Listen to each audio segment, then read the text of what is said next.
फैसल वावड़ा साहब ने क्या बात की क्या नहीं की ये तो मैं नहीं कह सकता, लेकिन अगर वो पाकिस्तान पीपल्स पार्टी में आएंगे तो मैं ज़ाती तौर पर, चूँकि मेरी उनसे दोस्ती, मैं उनको वेलकम करूँगा। देखें, उसूली तौर पर तो हर जमात को इंतखाबात में हिस्सा लेने का मौका मिलना चाहिए। इसके लिए जब हम लेवल प्लेइंग फील्ड की बात करते थे तो हम पीपल्स पार्टी के लिए नहीं, तमाम जमातों के लिए करते थे, बशमूल PTI के। अलबत्ता PTI के वो लोग जो 9 मई के वाक़यात में मुलविस हैं, जिन्होंने इस मुल्क के ख़िलाफ़, इस मुल्क के इदारों के ख़िलाफ़ साजिश की है, उनके ख़िलाफ़ कानून के मुताबिक ज़रूर कार्रवाई होनी चाहिए। जहाँ तक फ़ैसले की बात है, एज ए पॉलिटिकल वर्कर मैं समझता हूँ कि ये नहीं होना चाहिए था, लेकिन क्या इलेक्शन कमीशन के बाद दूसरा रास्ता था? देखिए, इस मुल्क का एक कानून है, उस कानून के तहत हर जमात को अपने इंटरनल इलेक्शंस कराने होते हैं। PTI के इंतखाबात पर इलेक्शन कमीशन ने उन्हें टाइम दिया कि आप इंतखाबात कराएं और लेकर आएँ। जो इंतखाबात उन्होंने करवाए, क्या आप समझते हैं कि वो इंतखाबात थे? वो मजाक था।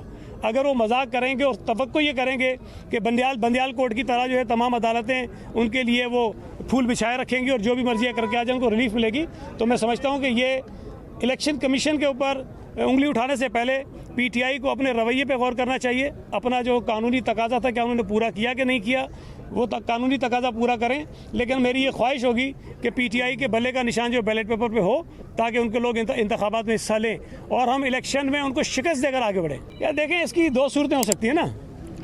खौफज़दा होने की बात तो बिल्कुल मैं समझता हूँ कि समझ से बालातर है, ये बिल्कुल भी किसी सूरत नहीं हो सकता। आपने खुद कहा कि 2018 में पीपल्स पार्टी को लियारी से हरवाया गया, और ये नहीं, कराची में बहुत सारे हल्के थे जहाँ पर नताइज तब्दील हुए और PTI को जितवाया गया।